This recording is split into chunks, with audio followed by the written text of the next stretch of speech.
Buenas noches, estimados hermanos, bienvenidos a una noche más con Mac en entrevistas. Hoy día tenemos un invitado muy especial.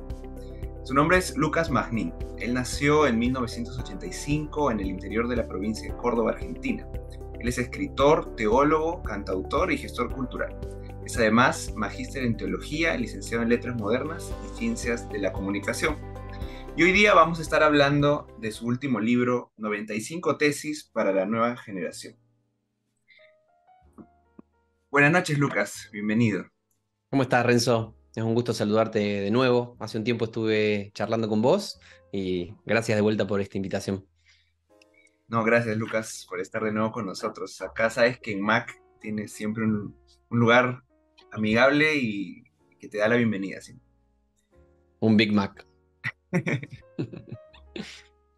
Lucas, yo quería empezar esta conversación primero preguntándote, ¿por qué escribirle a la nueva generación? Muchos dicen que ya nadie lee, no es algo que se deba hacer, pero tú decidiste escribir. ¿Por qué escribirle a la nueva generación?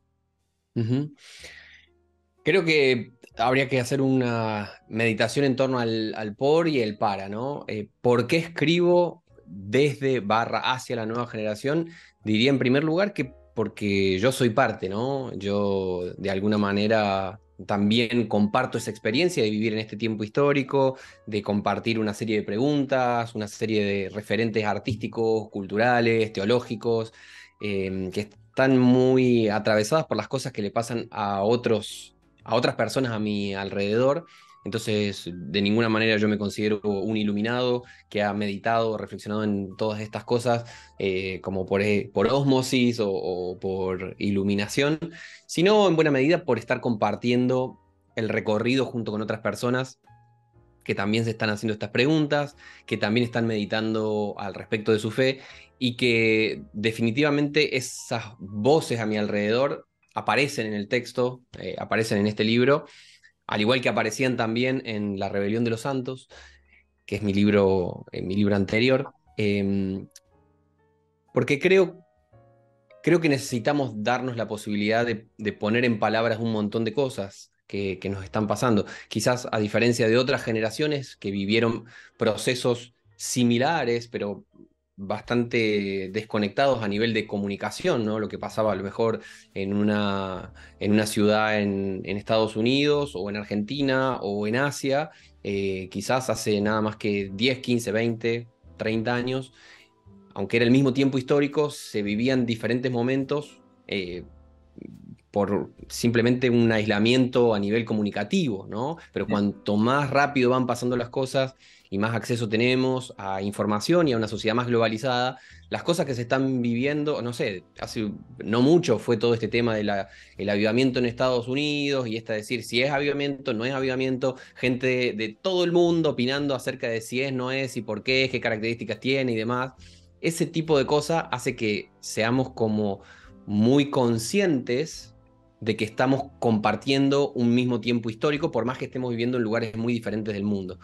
Entonces, creo que hay muchas preguntas compartidas y en cada uno de mis viajes o en mis interacciones con personas de otros lugares, me doy cuenta de que aunque son personas que no he visto nunca, por ejemplo, o con las que no he compartido, o que no tenemos amigos en común, sin embargo, las preguntas son muy similares, sin embargo, las experiencias de vida, los traumas, los dilemas, son bastante similares. Entonces, creo que todo eso se confabula para el hecho de decir, escribo desde el lugar de una nueva generación, pero también hacia el lugar de una nueva generación. Y ojalá también, o al menos en ese sentido pensé un texto como este, ojalá este texto logre cristalizar y poner en palabras muchas intuiciones Mm. que atraviesan un poco nuestra experiencia de época. Ojalá que sea como a la hora de buscar por dónde vamos, de dónde venimos, la gente puede decir, ah, mira, me parece que por allá hay un eco de estas cosas que nos estamos preguntando nosotros. Ujú. Sí, y yo también justo te lo preguntaba y creo que en muchas partes del libro logras hacer eso que te has propuesto, cristalizar los conceptos que andan quizá muy gaseosos y hay una intuición detrás. pero te lo preguntaba porque justo González hace la introducción hace el prólogo de tu libro. Ujú, Una vez lo escuché a él diciendo que cuando él estaba estudiando para ser historiador, un profesor estadounidense creo que le dice, no, no vale la pena escribir en español o para Latinoamérica, porque ellos no leen. Y justo González le dijo, bueno, eso no es problema. Y se lanzó a ujú, escribir, y bueno, hoy es el erudito que todos conocemos, ¿no? Y admiramos. ujú. Eh, Así es. Y no creo que efectivamente sea así, de que la gente hoy no lea. Hoy en día, de hecho, se están produciendo y vendiendo libros como nunca antes en la historia, mm, ¿no? En parte porque hay más personas alfabetizadas que en otros momentos de la historia, pero en parte también porque hay otro tipo de consumo, ¿no? Hay otras formas de circulación de las ideas y ahí creo que está el desafío también de poder hacer como mestizajes a nivel de formas de comunicar las ideas, ¿no? Y ya vamos a llegar a hablar de eso, pero por eso a mí me gusta también como buscar maneras como un todo de poder ir abordando, ¿no? Que cuando necesito escribir un paper súper académico y para que me lo lean 18 personas en el mejor de los casos, poder hacerlo y que esté eso, digamos, como una base de conocimiento que responde a cierto modelo de comunicación, pero que después también cuando haya que hacer un videito de TikTok para sintetizar un concepto complejo, bueno, que también se puede hacer, ¿no? Creo que es uno de los desafíos de la teología en estos tiempos, poder encontrar como diferentes formas de traducir y de poner en nuevos formatos y ante nuevas audiencias también, porque se ha ampliado la audiencia teológica en buena medida, no solamente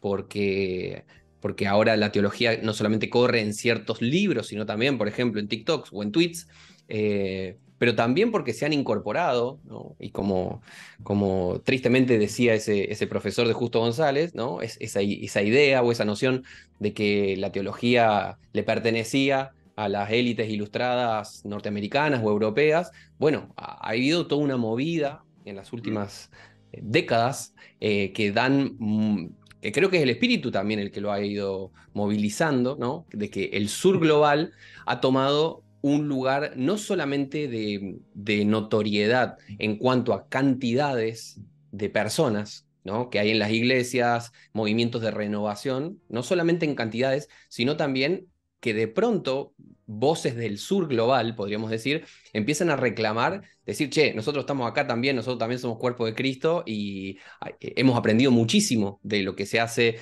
y de lo que se ha escrito durante 2000 años, ¿no? En diferentes latitudes, pero entendemos que el Espíritu Santo también ha estado haciendo cosas entre nosotros y desde ese lugar, que es el único lugar que tenemos para hablar, ¿no? Nuestro lugar de existencia, desde ahí podemos decir una palabra sobre eso que ha estado haciendo el Espíritu.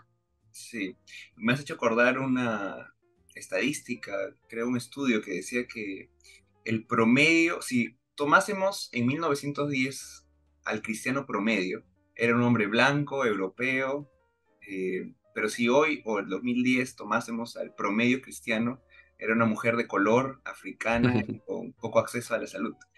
Eh, y bueno, los tiempos han ido cambiando, como dices, y quiero resaltar ahorita una de tus tesis, que es la tesis 7, que dice levantar Okay. la voz contra las hegemonías intelectuales, el esnovismo y las modas culturales. También es parte del rol profético. Cuando estamos en medio de todos estos cambios, ¿cuál es el rol profético de la iglesia hoy en día? A ver, esa tesis, ¿no? que acabas de leer es una de las 95, como para los que no conozcan mucho del libro, es una de las 95 que están adentro de este libro, y cada una de estas 95 tesis propone un diálogo bastante anárquico con la figura de Lutero, con sus ideas, con su biografía, con sus decisiones de vida, y concretamente esta tesis acerca de levantar la voz contra las hegemonías intelectuales, el novismo y las modas culturales, conecta con la situación de Lutero en su contexto y cómo él se revela a la gran hegemonía cultural y teológica de su tiempo, que era la teología escolástica, ¿no? En ese sentido, Lutero asume un rol muy profético al marcar los puntos ciegos de lo que era la hegemonía cultural de su tiempo, ¿no? El rol del profeta es un rol muy incómodo. Y no sé cuándo se va a emitir este video, pero quizás para cuando se emita yo ya voy a haber publicado, y puedo dar la primicia por acá, voy a haber publicado un video sobre el rol de los profetas. Y el rol de los profetas es una cosa muy, muy incómoda, porque desde un profundo amor por aquello que eh, necesitan mirar críticamente, ¿no? Tienen un profundo amor por eso que necesitan mirar críticamente y necesitan encontrar maneras para ponerle palabras a ese amor, pero a esa necesidad de llamado a un arrepentimiento, llamado a un cambio de paradigma, ¿no? Y hoy en día en una sociedad polarizada, tenemos mucho la idea de que, bueno, existe un paradigma dominante. Y si bien es cierto eso, en cuanto a un paradigma dominante en la cultura occidental, fuertemente, pero en una sociedad dividida y polarizada, lo que existen son paradigmas hegemónicos en diferentes grupos sociales. Y cada uno de estos paradigmas pareciera que acalla cualquier tipo de autocrítica dentro de todo eso, ¿no? Entonces uno podría decir, bueno, nos vamos a quedar marcados dentro de una posición más de tipo conservador, más de tipo progresista, y nos encerramos dentro de esa hegemonía y cualquier autocrítica que se haga desde ese lugar, vamos a silenciarla, ¿no? Creo que necesitamos justamente tener una actitud de convocar o de llamar a la sensatez, en el sentido de salirnos un poquito de esa especie de batalla de egos y de esa especie de eco, ¿no? De estar escuchando una hegemonía que se repite y que pareciera que no existe nada más. Y más bien estar logrando encontrar un poco de sensatez en medio de todo eso, que no se va a hacer seguramente sin dar un poco de pelea, sin dar un poco de, de posición de revisión de las cosas que estamos haciendo. Y cuando digo pelea no lo digo en un sentido bélico, pero sí de poder como conservar ciertas convicciones y desde esas convicciones estar dispuesto a dialogar, explicar a la otra persona y quizás sacarlo de esta tensión de que es una cosa o la otra, ¿no? Eso fue un poco también lo que hizo Lutero con una figura como Santo Tomás o como Aristóteles. En ese sentido, pareciera, en la época de Lutero, parecía que cualquier cosa que se quisiera decir de verdad sobre algo, necesitaba primero basarse sobre Aristóteles. Y Lutero tiene unas reflexiones muy, muy interesantes acerca de que no se puede hacer teología a menos que primero se deseche a Aristóteles. Decir una cosa como esa en su contexto era brutal, porque en la cabeza de la gente, antes de decir cualquier cosa, había que pararse sobre el fundamento teórico de Aristóteles. Creo que sería bueno poder tener ese tipo de pensamiento crítico, de reflexión crítica sobre cuáles son nuestras posiciones de base, nuestros prejuicios de base, nuestros a priori, a partir de los cuales entendemos todo lo demás. Sí, y me parece perfecto. Justo en Mac hemos hecho todo un curso de historia de la iglesia y siempre hemos hecho énfasis en quién está haciendo el papel profético en esta época. Y hemos pasado Buenísimo. por la iglesia primitiva, la iglesia medieval, la reforma, la postreforma, ahora estamos llegando al siglo XX, y siempre, siempre hay un grupo de cristianos o un cristiano que se levanta y dice, oigan, el rey está desnudo, para llamar a Ujú. esa historia, ¿no? Eh, Excelente. y sí, y Y justo, es... sí, No, sí, no, dale, dale. y justo acá esto me lleva a una frase que citas en tu libro, que es de Sebastián Castellón, que dice, matar a un hombre para defender una doctrina no es defender una idea, es matar a un hombre. Ujú, ¿Y por qué cito esto? Porque me, el rol del profeta muchas veces es malentendido porque desde las hegemonías, para mantener un discurso, realizan actos que incluso atentan contra los principios que buscan defender. ujú. Y me lleva todo esto a revisar tu tesis 28, que Ujú, dice, en el núcleo de la teología cristiana descubrimos la paradoja, una poderosa estrategia para desarmar la polarización y el fanatismo. ujú. Y ahí te quería preguntar, ¿cuál es esa paradoja y cómo es que nos podemos basar en ella para diluir estas tensiones culturales que vivimos? Muy buena pregunta. Mira, pensando en el rol profético y en esta cuestión de la paradoja o la tensión en el rol profético, cuando uno se pone a ver los profetas del Antiguo Testamento, uno veía que si lo único que hacía el profeta era amplificar la voz del rey, uno tiene la pauta de que es un falso profeta. Porque el profeta tiene que tener la capacidad de poder mirar y no tomar y no casarse, por así decirlo, con la palabra del rey, ¿no? Y sea la de, como dice Henri de Lubac, ¿no? Puede ser el rey o puede ser la opinión pública, ¿no? O el deseo de las masas, ¿no? Pero de una u otra forma, el profeta tiene que tener la suficiente entereza y la suficiente devoción a, a convocar al pueblo de Dios a la fidelidad al pacto con Dios para poder desmarcarse de esas posiciones. Y ahí sí se vuelve algo como muy importante la paradoja, ¿no? La paradoja como un mecanismo que tiene la capacidad de tironear y de todo el tiempo estar manteniendo vivo el diálogo, ¿no? La paradoja, decía Chesterton, no es un gris, sino que es la convivencia constante entre el blanco y el negro, ¿no? Si nosotros quisiéramos aguar en un gris una afirmación como que Jesucristo es 100% Dios y 100% humano, lo que haríamos sería diluir la cristología y caer en la herejía.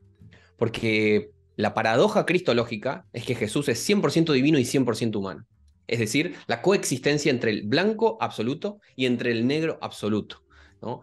En una época polarizada lo que hacemos es casarnos con el blanco o casarnos con el negro y en una especie de síntesis hegeliana lo que intentaríamos hacer sería crear un gris que ha de desaparecer tanto al blanco como al negro, ¿no? Pero la paradoja lo que tiene es la capacidad de mantenernos en movimiento, mantenernos en búsqueda y siempre estar recordando la complejidad que tiene la realidad y la complejidad que tiene la verdad también, ¿no? Y que la verdad en ese sentido se desmarca de nosotros.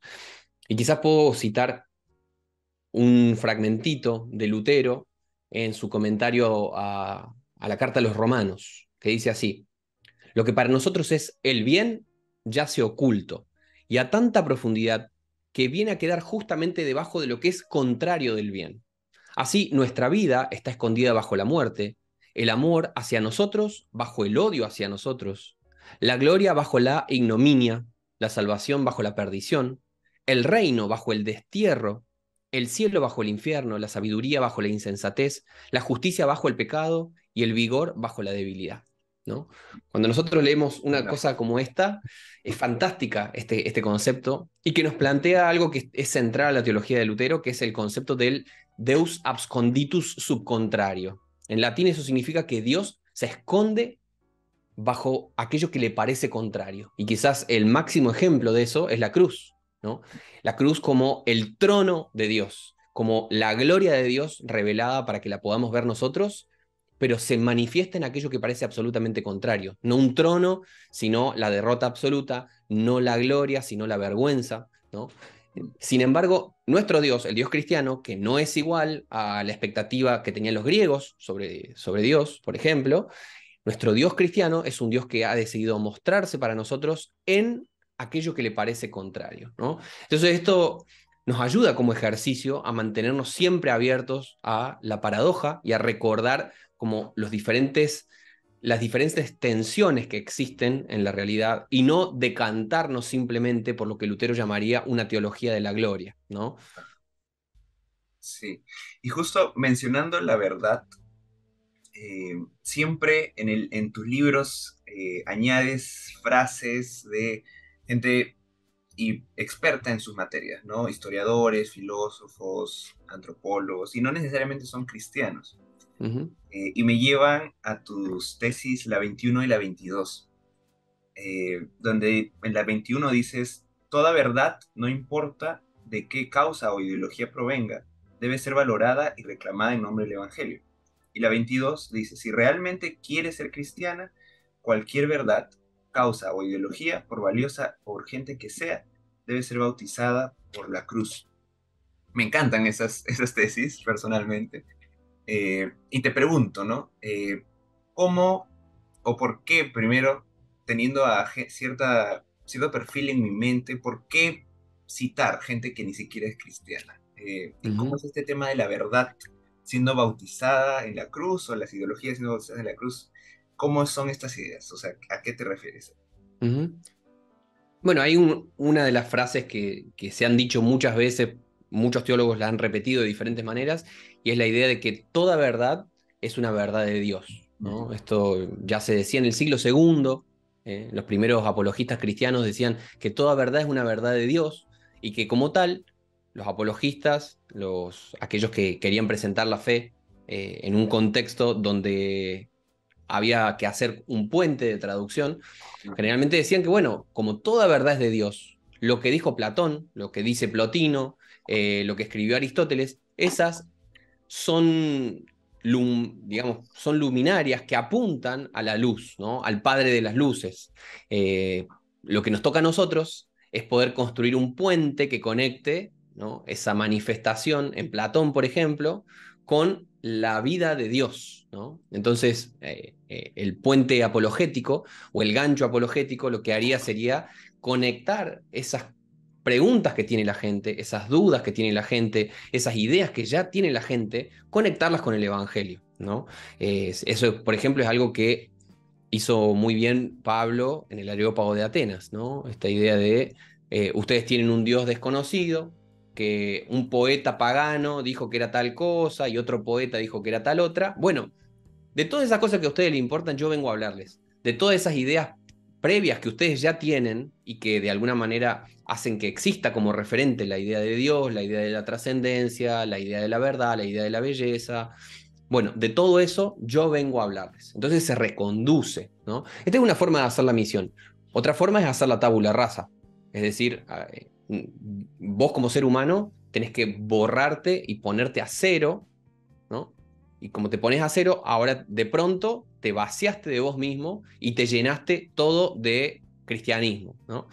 Pero esa idea de la tabula rasa es una idea con una comprensión antropológica muy pobre, porque cree que puede hacer un borrón y cuenta nueva en la vida de personas que siempre van a ser culturales. Por más que vos digas, no, yo me limpio de la cultura que tengo porque me quiero sacar todo lo que tengo de adentro para convertirme en un verdadero cristiano, en realidad eso jamás va a suceder, jamás va a suceder de esa manera. Lo que va a pasar es que vas a terminar sintetizando lo que en tu mente finita, cultural, situada e histórica, consideras un cristianismo auténtico y puro, y vas a construir a partir de ahí una isla que, como ha querido cortar los puentes con todo elemento cultural, no puede escuchar a nadie.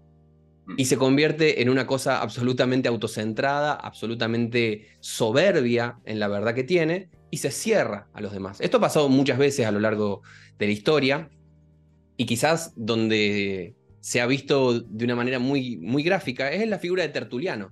Tertuliano, uno de los primeros apologistas, brillante, brillante, ¿no? Uno de los grandes teólogos en la historia del cristianismo, abogaba por mantener la fe 100% pura, que no se contaminara con nada. Y él tiene una frase muy famosa que dice, ¿qué tienen que ver Atenas con Jerusalén? O el cristianismo con todos estos filósofos paganos. No tiene que ver nada, ¿no? Nosotros estamos para otra cosa. Entonces, lo que hizo Tertuliano fue cortar puentes, ¿no? ¿Sí? Acá el cristianismo es una cosa autónoma. E interesantemente no se dio cuenta Tertuliano que en su deseo de proteger la fe contra cualquier influencia externa y en su deseo de ser más papista que el Papa, más cristiano que Cristo, terminó convirtiéndose a una de las sectas de su tiempo, ¿no? Y eso es bastante interesante porque da mucho a qué pensar. Hoy en día, por ejemplo, hay una serie de movimientos que insisten en que quieren volver a la senda antigua, ¿no? Y cada uno le va dando diferentes explicaciones de qué significa la senda antigua, ¿no? Pero en el fondo quizás está la idea de que se puede aislarse de la época histórica en la que vivimos y enchufar con otra época histórica. Y eso, por ejemplo, ha llevado a muchos a volver a debates sobre la relación con las prácticas judías Mm. que tienen 1950 años de superados. Pero de alguna manera, ¿no? En este deseo de aislarse, ¿por qué? Porque yo, desde mi lugar, como una isla, me puedo recortar de toda influencia cultural y conectar con el verdadero cristianismo, ir por ese camino puede llevar a aislarnos de una manera en la cual dejemos de escuchar llamadas de atención. La filosofía de todos los colores, la antropología, la sociología, la crítica literaria, la historia, todos estos elementos que muchas veces son muy críticos con la fe cristiana, para un cristiano honesto y humilde, también son llamadas de atención, porque de pronto yo leo a un historiador ateo y yo digo, mira, acá tengo algo que me está llamando la atención sobre un aspecto de mi propia fe, que lo está viendo desde otro lugar. Yo quizás por mi lugar en el mundo, porque a mí me quema el corazón, entonces es como con la gente muy querida, ¿no? Uno difícilmente es muy objetivo con la gente a la que ama mucho. Ujú. Entonces a veces nos hace bien tener una mirada de afuera que nos diga, mira, desde afuera esto se percibe así. Es como, mira, nunca lo había pensado de eso. Y en ese sentido, por ejemplo, la filosofía o la sociología o la antropología también pueden ser voces proféticas cuando como pueblo de Dios las escuchamos con humildad y con atención. También pueden significar eso. Si no, ¿por qué diría, por ejemplo, el Antiguo Testamento, Ciro, mi ungido? ¿Por qué Dios usaría y diría Asiria, mi pueblo? ¿No? ¿Por qué? Porque también hay una cuestión de decir, mira, no se resume todo en tu pequeña burbuja, ¿no? También yo estoy haciendo cosas en otros lados y nos toca a nosotros tener la humildad suficiente como para escucharlas. Sí. Y ahí que citaste a Tertuliano, yo me acuerdo la primera vez estudiando historia de la iglesia, yo leía a Tertuliano y decía, bueno, este error, wow, qué descubrimiento teológico, vamos, Tertuliano, vamos, no, ¿a dónde te estás yendo, Tertuliano? No vayas por allá, por favor. Fue una experiencia interesante conocer a Tertuliano. Y eh, me has hecho acordar también a unas palabras que dice C.S. Lewis, Ujú, en su introducción a un libro de Atanasio, que es un libro que se escribió en los años 300. ujú. Y C.S. Lewis dice que había un acuerdo entre Hitler y el presidente Roosevelt, que era el presidente de Estados Unidos. Pero él no dice que era un acuerdo entre las partes, sino que era un acuerdo implícito por el tiempo en el que ambos vivían. Que Ujú, ambos no se daban cuenta que tenían ciertos valores en común. Y ujú. lo que llama a C.S. Lewis es siempre revisar libros antiguos, porque Así es, aunque no podamos eliminar nuestro punto ciego, nos ayuda a reducirlo muchísimo ujú. dando otras épocas. Totalmente.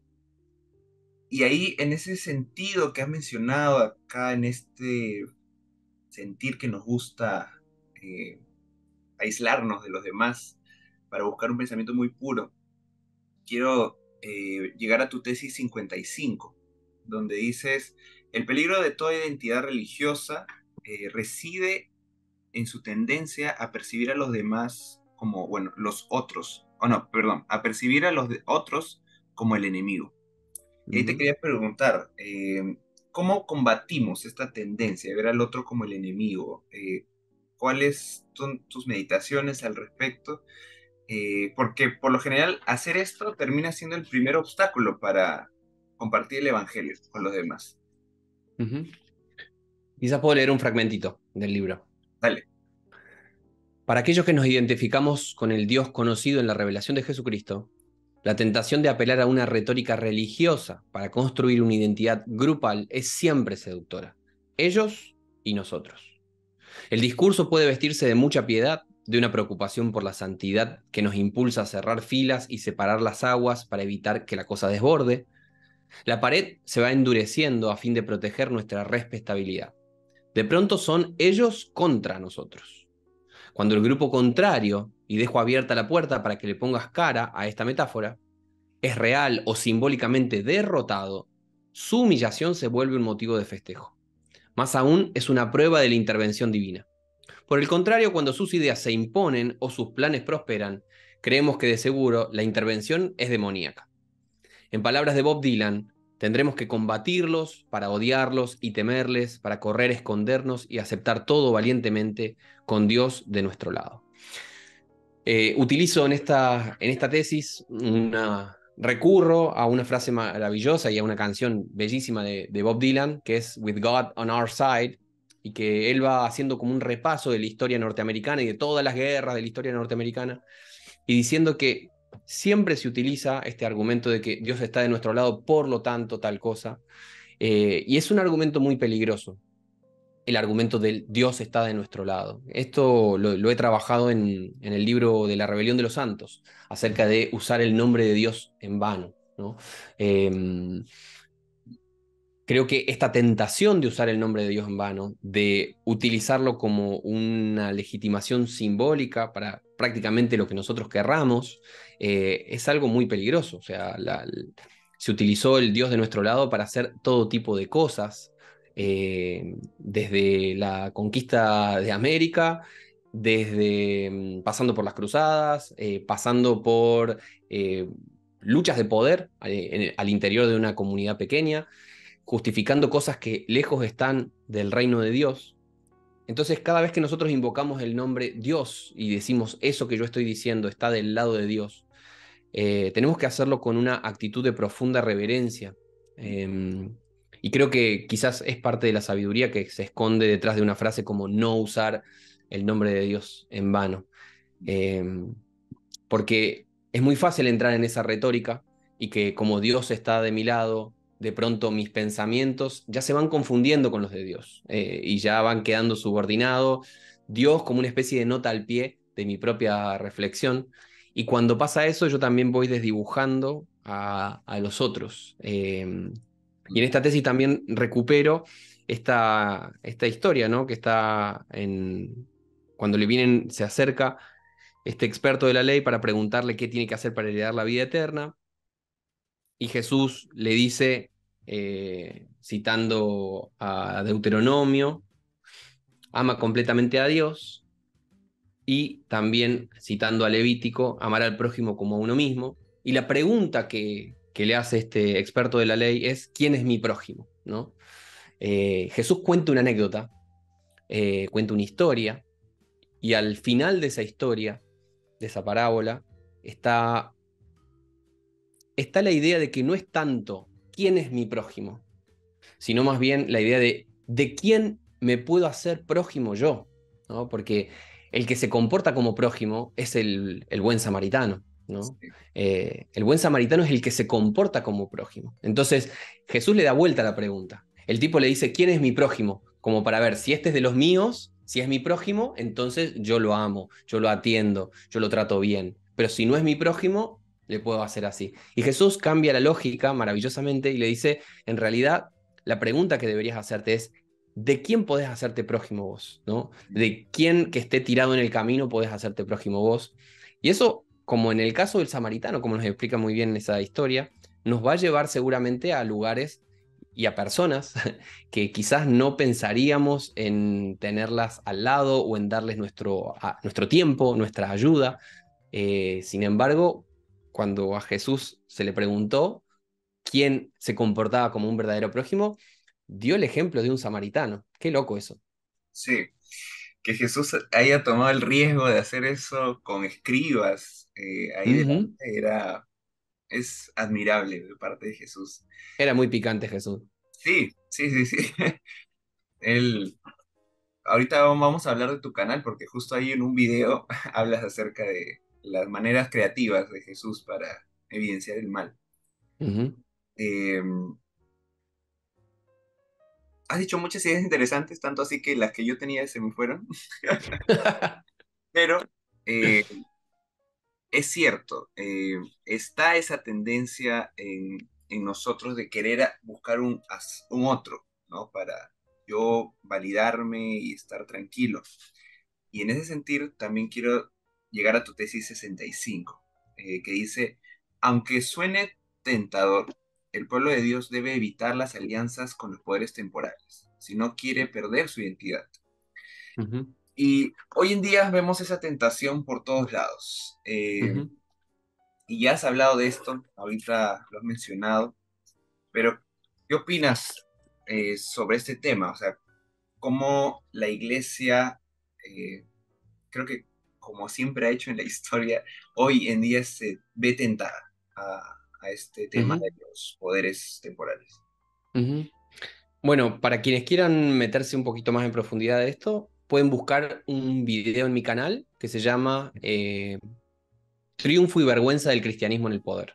Es una serie de videos eh, que sintetizan muchas de las ideas que he elaborado en un ensayo como este, o es como el marco teórico que está de fondo, por así decirlo. Triunfo y vergüenza del cristianismo en el poder. Em, Diría que siempre hemos tenido la tentación de poder traer un cristianismo desde arriba, por así decirlo, ¿no? O hacer o conquistar la cima de la pirámide para desde ahí hacer bajar al resto una especie de fe, ¿no? Y que se ve de una manera muy exagerada, pero muy cruda, en un libro y en una serie como The Handmaid's Tale, el cuento de la criada, no sé si la has visto, ¿no? Eh, pero es una serie que muestra qué pasaría o qué podría pasar si efectivamente sucediera este sueño que implícita o explícitamente tienen muchos creyentes, y es que la iglesia se convierta en la rectora de toda la sociedad, que el Estado ayude con su mano dura a que la iglesia baje una moral para toda la sociedad, ¿no? Como bien decías recién, esto se ha visto muchas veces en la historia, como para no darnos por aludido.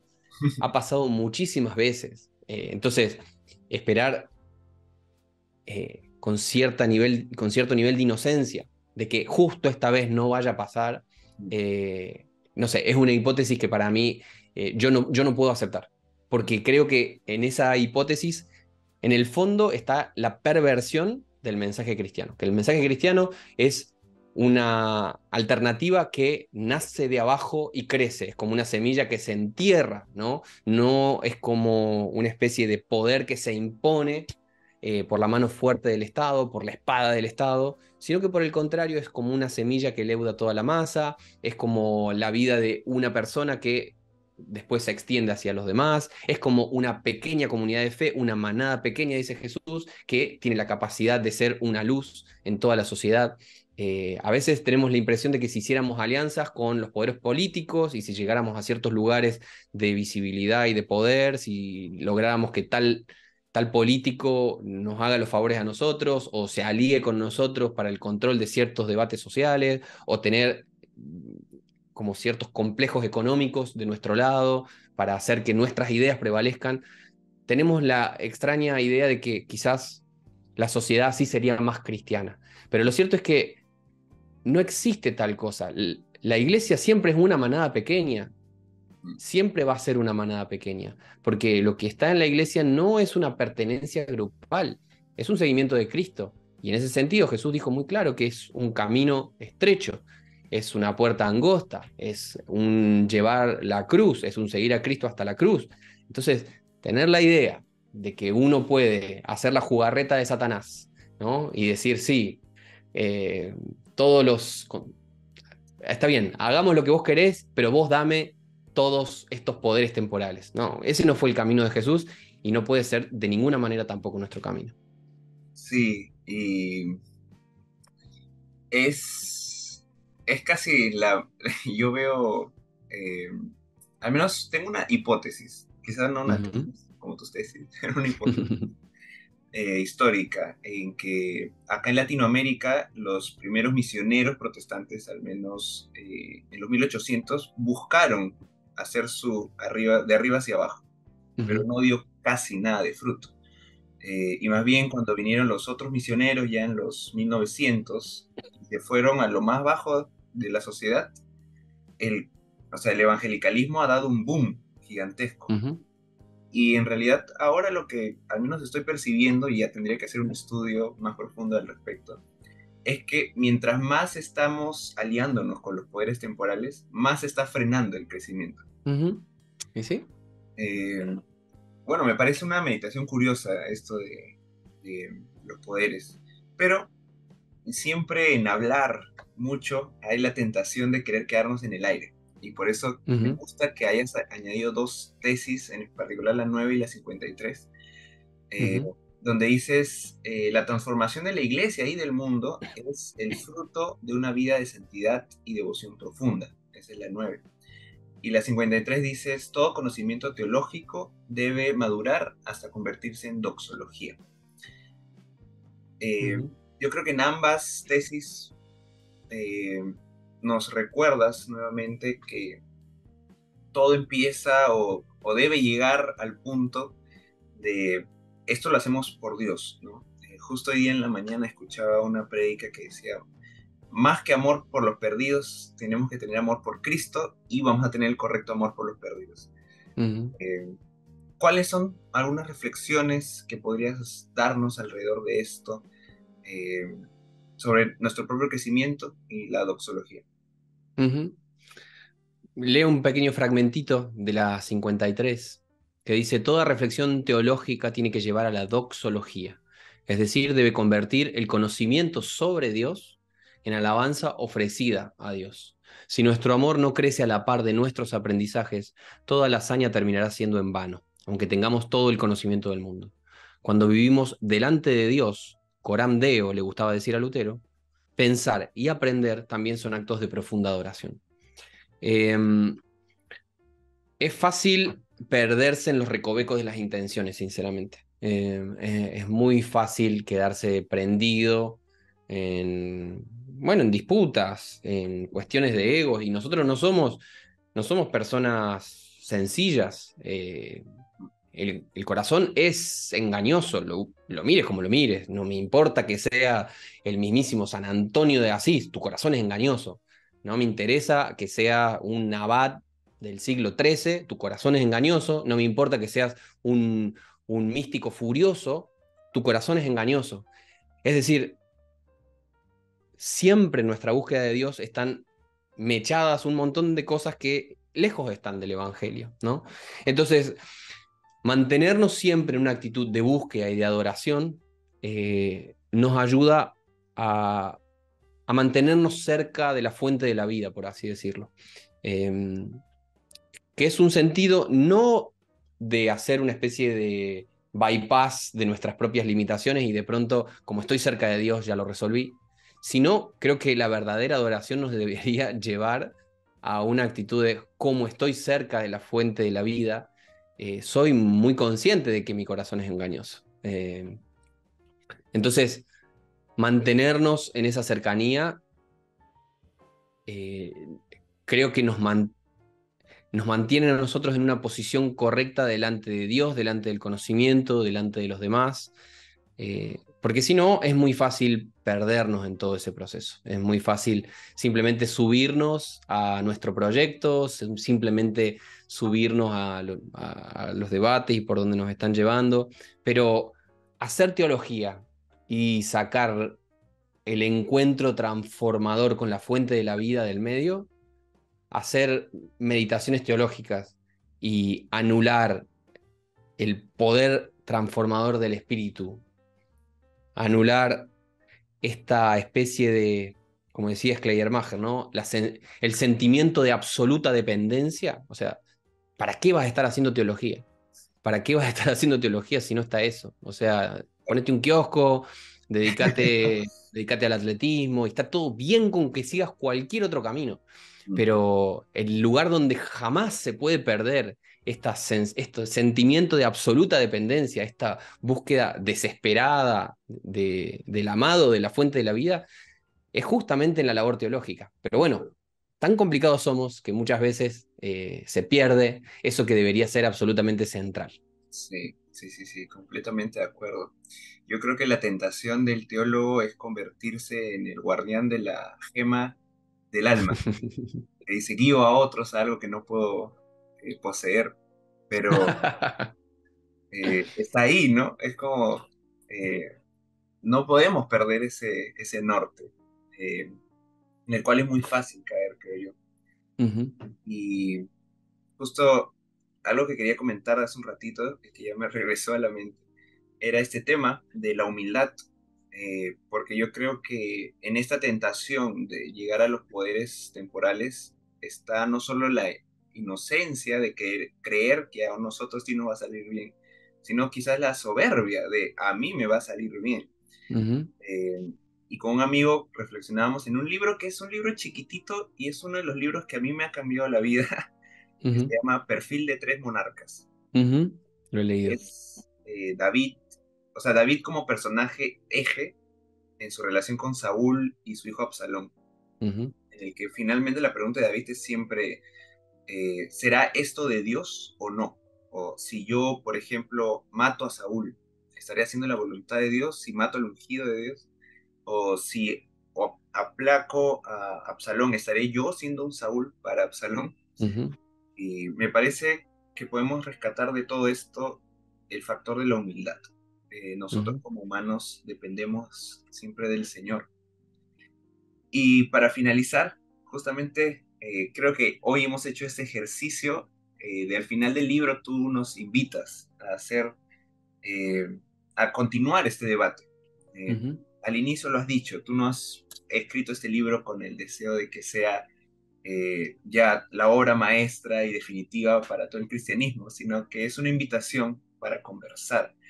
Eh, entonces, ¿cómo la gente puede seguir tu contenido? ¿Dónde te puede encontrar? Sé que estás haciendo un nuevo proyecto de teología pop, sacando más contenido. Coméntanos acá, tienes el espacio para poder hacerlo, Lucas.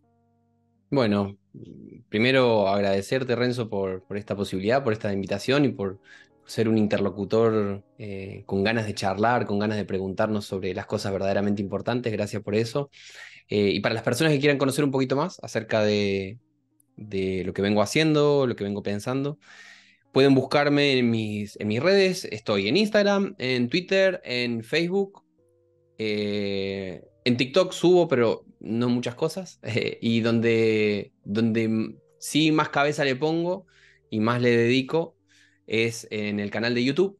Desde hace un tiempo estoy subiendo intentando ser consistente en subir cosas y dentro de los varios proyectos que tengo ahí en YouTube, sean podcasts, sean charlas, sean prédicas, sean conferencias de diferentes estilos, una de las cosas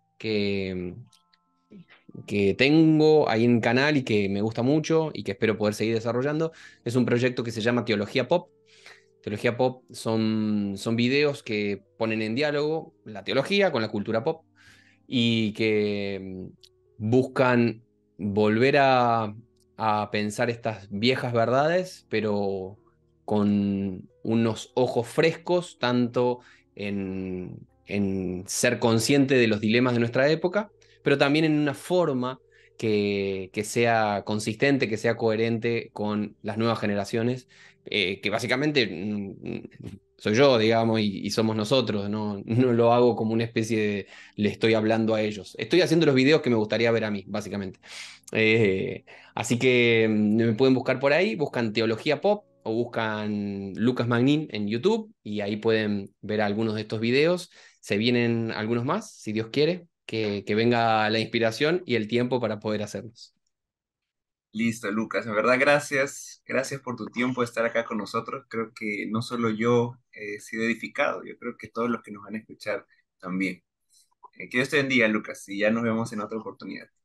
Muchas gracias, hermano.